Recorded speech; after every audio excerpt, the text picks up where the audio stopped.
Assalamualaikum warahmatullahi wabarakatuh. Perkenalkan, nama saya Feni Elisa Rizkia Irawan, kelas 22B dari Prodi PLP Universitas IKIP Argopuro Jember atau sering disebut dengan Unipar.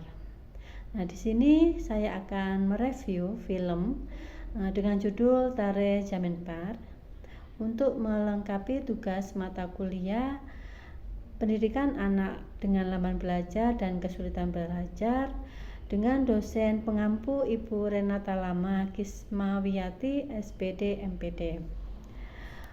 Baik, akan saya mulai terkait mereview film tersebut.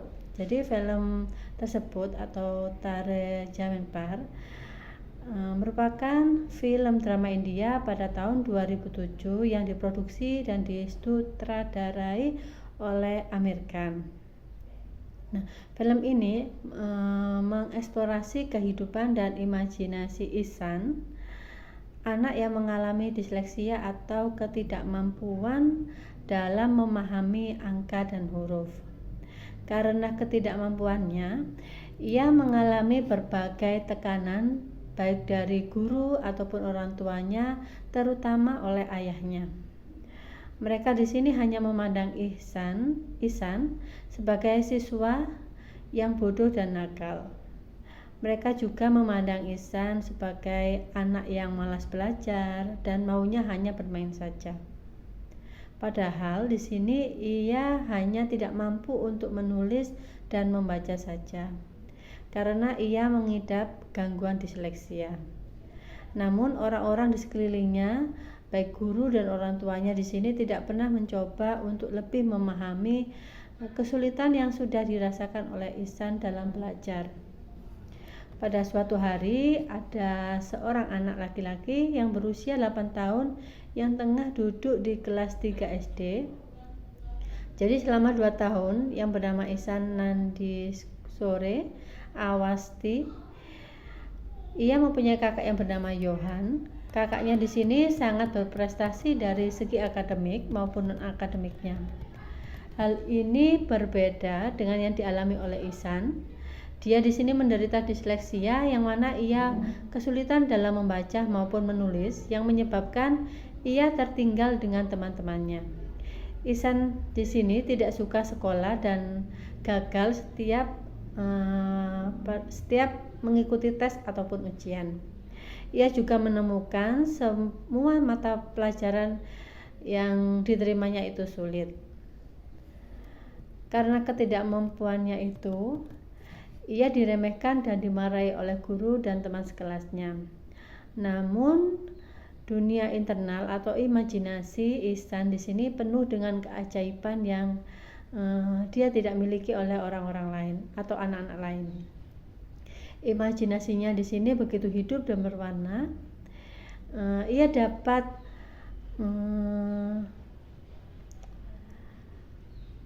di sini dapat berimajinasi mengenai tempat-tempat magis yang penuh dengan warna, kemudian dunia animasi hewan yang imajinatif dan benda-benda ajaib yang tidak ditemukan di dunia nyata. Sebenarnya juga ia di sini merupakan seseorang anak yang berbakat. Namun sayangnya tak satu orang pun yang bisa melihat itu, termasuk kedua orang tuanya, terutama oleh ayahnya. Kemudian suatu hari di sini dia membolos dari sekolahnya karena dia merasa penat dengan pelajaran yang dia merasa begitu susah untuk memahaminya. Dan di sini ia pergi jalan-jalan ke kota untuk sekedar refreshing. Pada malam harinya di sini dia meminta kakaknya untuk membuatkan surat izin agar bisa menjadi alasan kepada gurunya. Namun kejadian itu diketahui ayahnya yang tidak sengaja menemukan surat tersebut jatuh di lantai.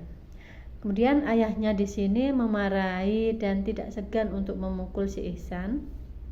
Melihat hal ini, ibunya sangat sedih dan mencoba untuk melindungi serta menenangkan Ihsan karena sering mendapat nilai yang buruk.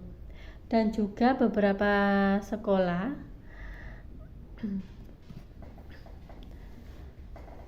dan juga beberapa sekolah di sekolah di sini Ihsan sering tidak naik kelas. Akhirnya orang tua Ihsan di sini diundang oleh kepala sekolah.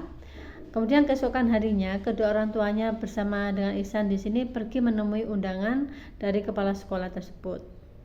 Orang tuanya di sini dijelaskan apa yang sebenarnya telah terjadi. Ternyata dari kejadian itu baru terbongkar bahwa selama ini Ihsan tidak bisa membaca maupun menulis. Tulisannya pun terbolak-balik dan saat pelajaran berlangsung, di sini ia selalu merasa haus, ingin minum dan selalu izin ke toilet. Ia selalu dihukum saat pelajaran berlangsung karena ia tidak bisa melakukan apa yang sudah diperintahkan oleh gurunya.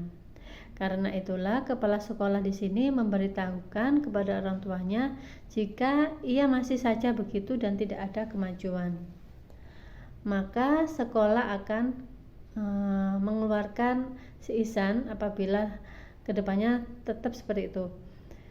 Kemudian untuk mengantisipasi dikeluarkan Ihsan dari sekolah, ayahnya meminta bantuan kepada temannya yang menjadi seorang komisaris di sebuah asrama. Ia juga meminta agar temannya ini bisa membantu memasukkan Ihsan ke asrama tersebut dan Ihsan pun diterima.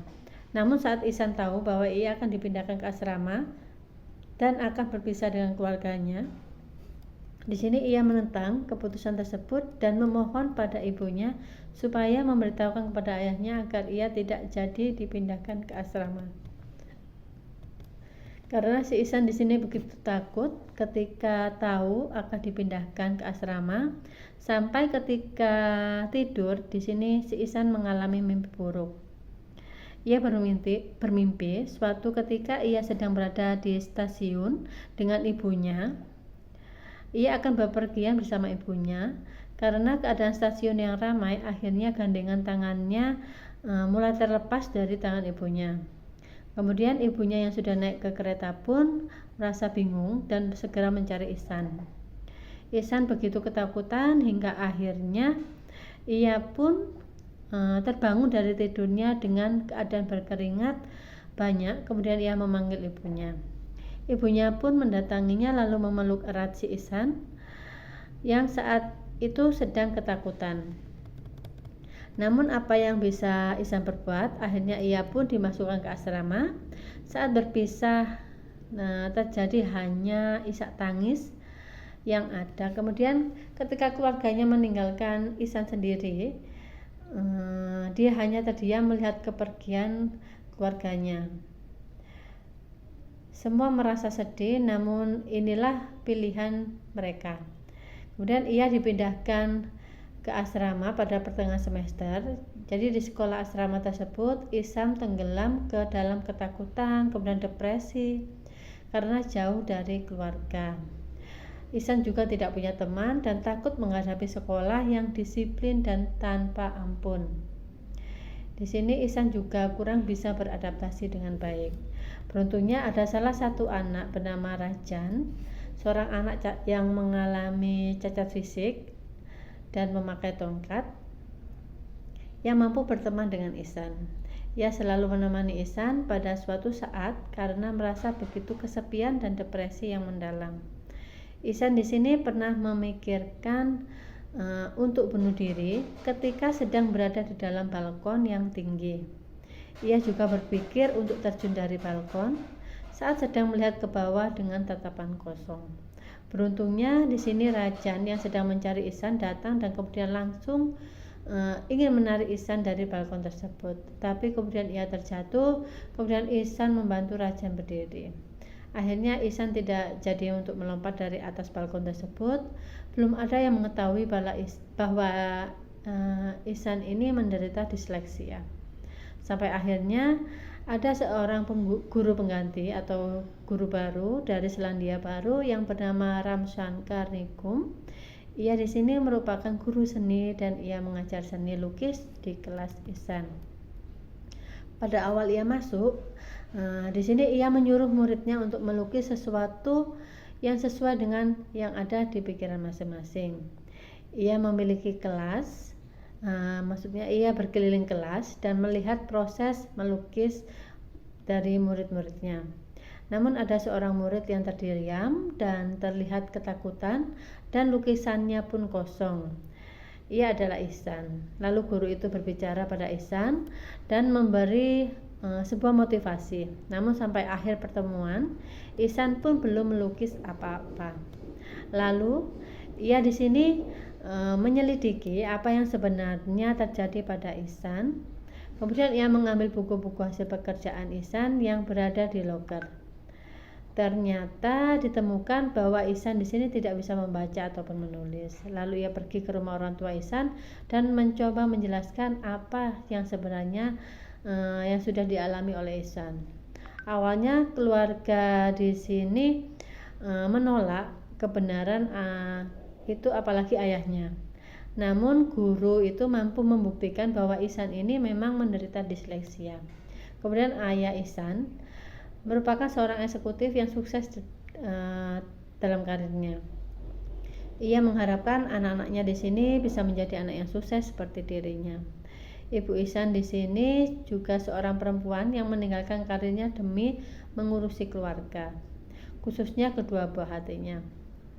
Nah, ibunya di sini juga sering merasa frustasi karena ketidakmampuannya untuk mendidik anaknya. Kemudian kakak Ihsan, Yohan, di sini adalah seorang murid teladan dan juga atlet tenis yang mengerti Ihsan. Jadi suatu hari ayah Ihsan di sini datang ke asrama untuk bertemu dengan guru seni rupa yang tadi guru baru yang dari Selandia Baru. Ia bercerita kepada Ram atau gurunya tersebut bahwa istrinya atau ibunya Ihsan di sini telah membaca artikel mengenai disleksia. Ia jadi percaya bahwa anaknya Ihsan di sini mengidap atau terkena disleksia. Kemudian guru tersebut memberikan pengertian kepada ayah Ihsan bahwa anak adalah sosok yang harus diberi perhatian dan kasih sayang yang lebih. Jangan pernah keras terhadap anak karena hal itu hanya akan merusak otaknya. Kemudian ayah Ihsan di sini keluar dari ruangan Bapak Ram atau guru tersebut, dan saat di luar ia melihat anaknya Ihsan sedang berlatih membaca bacaan di mading. Ayah Ihsan begitu sedih dan terharu melihat anaknya hingga tak kuasa menangis, dan kemudian pergi meninggalkan Ihsan tanpa menyapanya. Dengan kesabaran dan kerja keras tanpa putus asa, Pak Guru baru tersebut mendampingi Ihsan. Dia juga melatih Ihsan sedikit demi sedikit untuk membaca, menulis, melukis, dan juga berhitung dengan cara naik turun tangga, hingga akhirnya Ihsan di sini bisa memahami pelajaran dan menjadi seperti layaknya anak-anak lain. Pada akhir tahun pelajaran, guru tersebut mengadakan lomba melukis yang diikuti oleh semua siswa dan para guru. Namun pada saat lomba itu berlangsung, Ihsan di sini menghilang, tak nampak di antara para peserta lomba. Guru tersebut mencari Ihsan dan menanyakan ke sahabat Ihsan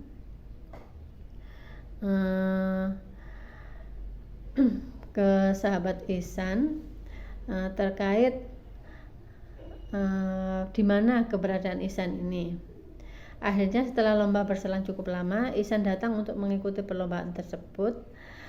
Ihsan di sini melukis dengan imajinasinya yang sangat tinggi. Semua imajinasinya di sini ia tuangkan dalam karyanya sehingga hasilnya di sini nampak hidup dan berwarna. Tiba saat penilaian karya para peserta lomba, ada 2 karya terbaik dalam lomba itu, yaitu karya Ram, Nikum, dan lukisan Ihsan. Jadi dengan berbagai pertimbangan, para juri akhirnya memutuskan karya Ihsanlah yang terbaik. Ihsan di sini lalu menangis dan memeluk gurunya. Ia merasa sangat terbantu dengan adanya guru yang baru tadi. Ia merasa gurunya tersebut yang paling mengerti dirinya dan paling memahaminya. Kemudian gurunya di sini ikut menangis terharu sembari memeluk Ihsan. Kemudian pada saat pembagian rapot kenaikan, para orang tua di sini datang untuk datang untuk menerima hasil rapot belajar dari anak-anaknya dan juga sekalian menjemput mereka untuk berlibur. Demikian pula orang tua Ihsan datang menjemputnya. Nah, di sini orang tuanya kaget karena mereka mendengar sendiri dari guru yang mengajar Ihsan bahwa nilai Ihsan meningkat menjadi lebih baik dari sebelumnya. Tak kalah bangganya juga karena lukisan buatan Ihsan menjadi sampul belakang buku tahunan di sekolahan. Sementara wajah Ihsan atau lukisan karya Ramnikum menjadi sampul depan, orang tua Ihsan merasa begitu bangga kepada Ihsan. Tentu saja keluarganya juga tidak menyangka terjadi pada anaknya sendiri. Kemudian mereka juga sangat bangga akan prestasi Ihsan berkat kepedulian, kesabaran, dan ketelatenan serta perhatian seorang guru, Ramsan Karikum. Ihsan akhirnya selamat dari kegelapan yang selama ini menyelimuti-nya. Dan pada akhirnya Ihsan menjadi anak yang pintar dan cerdas. Dia juga bisa membuat orang tuanya merasa bangga. Jadi dari film Tare Zameen Par di sini mengandung beberapa nilai pendidikan karakter yang dapat diteladani. Jadi ada banyak kesan tertinggal setelah menonton film Tare Zameen Par. Akting pemainnya yang sangat bagus dan alami, kemudian jalan ceritanya yang tidak bisa tertebak, kemudian pengambilan gambar yang indah, juga dialog-dialog cerdas yang hadir di dalam film tersebut. Selain itu juga ada banyak pesan indah yang didapat melalui film ini. Dari keluarga Awasti misalnya bisa melihat bagaimana kedua orang tua Ihsan tetap menyayangi Ihsan meski kondisinya berbeda dengan kakaknya Johan. Seperti itu. Mungkin hanya itu saja yang bisa saya sampaikan terkait mereview film Tare Zameen Par. Mungkin sekian. Apabila ada kata yang salah, saya memohon maaf. Saya akhiri. Wassalamualaikum warahmatullahi wabarakatuh.